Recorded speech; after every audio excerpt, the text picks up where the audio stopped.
Shalom. Thanks for joining me. Numbers chapter 21. We're almost done with this Bible lesson. I've been doing these little series of things here. So this is chapter 21. There are three, actually four, pretty significant events that take place here in chapter 21. The first thing you discover is that there's a king of Irad. This is chapter 21, Numbers chapter 21. The king of Irad, a Canaanite, who lived in the Negev, heard that Israel was approaching by way of Atarim. So he attacked Israel and took some of them captive. Now remember, the Israelites are now on the east side of the river Jordan, and they're moving northward. They've had to try to keep bypassing Edom because Edom would not let them go through. They didn't want to attack Edom because they saw Edom as their brothers. Edom didn't exactly see them as their brothers, but the Israelites saw Edom as their brothers. They didn't want to attack them, but they tried to go around. So as they're doing that, they're entering into this land by a guy named Irad, and he is in the Negev. That's the southern part of Israel. And he's heard them. So he attacks them, takes them captive. And Israel made a vow to Adonai, if you will hand this people over to me, I will completely destroy their cities. Adonai listened to what Israel said and handed over the Canaanim. So they completely destroyed them and their cities and named the place Hormah, which means complete destruction. Then they traveled from Mount Hor. Remember, that's where Aaron died and was buried. And they toward the Sea of Suf in order to go around the land of Edom.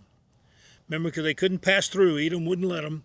And rather than fight Edom, they saw them as their brothers. They decided to just pass around them. But the people's tempers grew short because of the detour. The people spoke against God and against Moshe.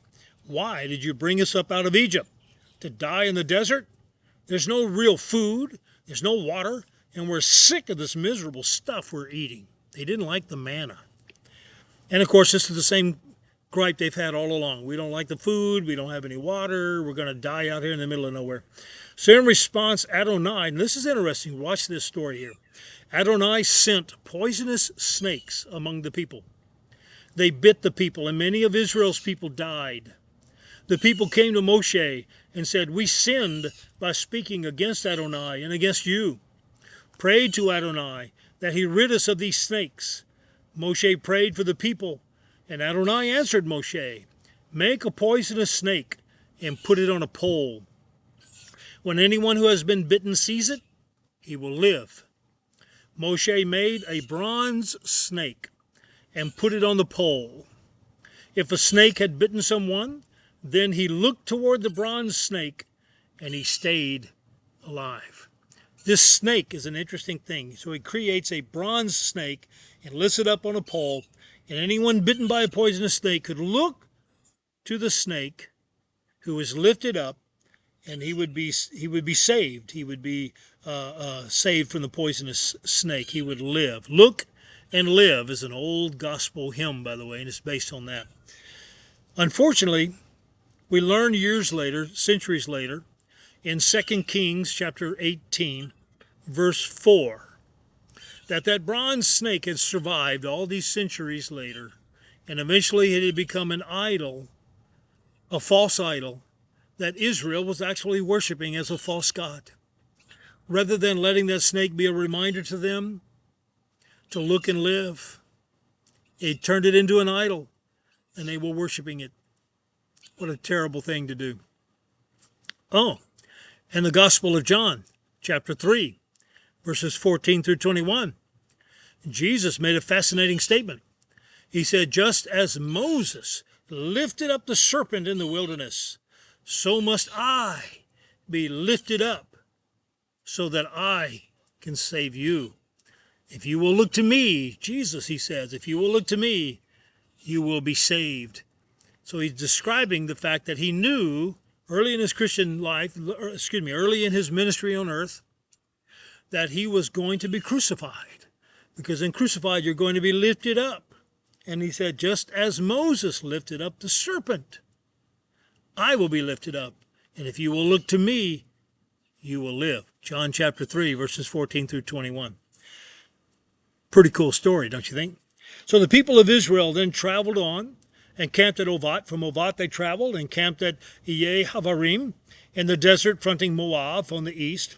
From there they traveled and camped in Wadi Zered. From there they traveled and camped on the other side of the Arnon in the desert.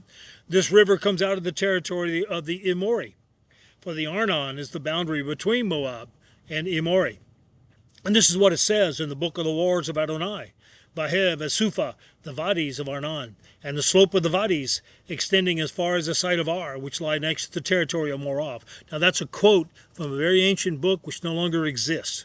So I think it's interesting that Moses knew about this book and quoted it.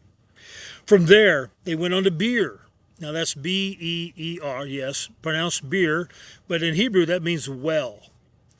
So you heard of Beer Sheba, that's the well of the town of Sheba. So the well, Beer, and that is the well about which Adonai said to Moshe, assemble the people, and I will give them water. Then Israel sang this song, and you may have heard this song before. Spring up, O well, sing to the well, sunk by the princes, dug by the people's leaders, with the scepter, with their staffs. From the desert they went to Mattanai, from Mattanai to Nachaliel, from Nachaliel to Bemat, from Bemat to the valley by the plain of Moab, at the start of the Pisgah range, where it overlooks the desert. Israel sent messengers to Sihon, king of the Amori, with this message, let me pass through your land. Sihon, I'm going to summarize it real quick, Sihon said no. And so what happened? Israel fought him. And in verse 24, Israel defeated him by force of arms and took control of his land from the Arnon to the Yabbok River, but only as far as the people, pardon me, excuse me. Hey, that was kind of fun. Sorry about that. So they took his land.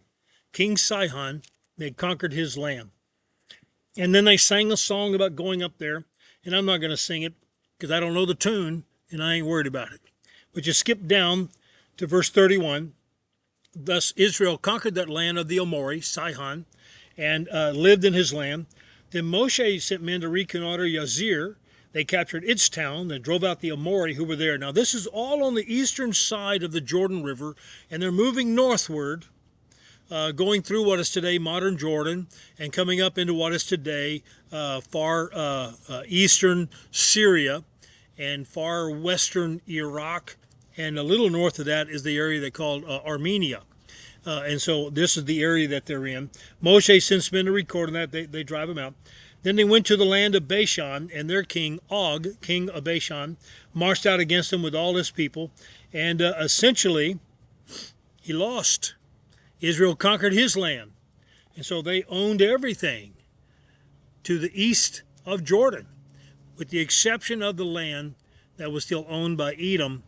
They chose not to invade that. Now, there's a whole lot of stories that come later in the scripture about Edom, but that comes later. It's not in the book of Numbers. So that is chapter 21. I'm going to hit chapter 22, which closes out where we are supposed to be in today's lesson.